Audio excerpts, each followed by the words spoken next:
新闻头一条来看，普发现金1万块的网站已经是正式上线。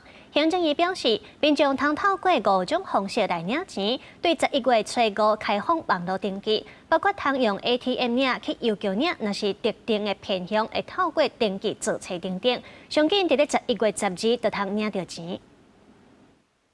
个人管道把握领取时间。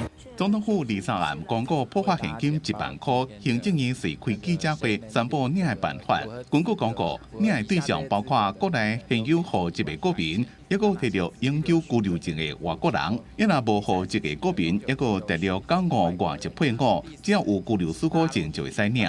抑个驻外公务员，甲因有咱国籍的惯属，抑个明年4月30进前出世的囡仔。怎么领呢？我们这边比照112年的普发现金6000块钱哦，我们采取了5种方式。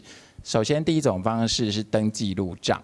那这个大家一般民众哦，通通都可以在自己的家里的网页去上网官网登记。11月初5开放登记，上紧11月12立效。比照112年普发现金6000块有登记立效 ，ATM 邮局现领直接立效，抑个偏向地区特殊族群注册发放5种无同方式。登记网站已经上线，11月初5到初9按照身份证买流数分流登记，11月初10了就无限定。开始登记的时间是11月5号。然后我们有5天的分流，在11月10号之后，任何尾数的号码、任何身份证字号、统一编号都可以在那时候来登记。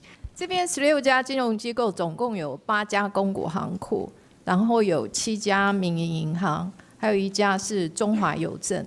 考虑花莲国福乡受灾情形，当地邮局将会伫咧拜六加班，方便民众登记领取。司法部也呼吁民众爱任命官方的网站，强调只干这个站无其他的点。政府未主动发电子邮件或者是简讯通知民众登记或者是领钱，一定要提高警觉，唔通互人骗去。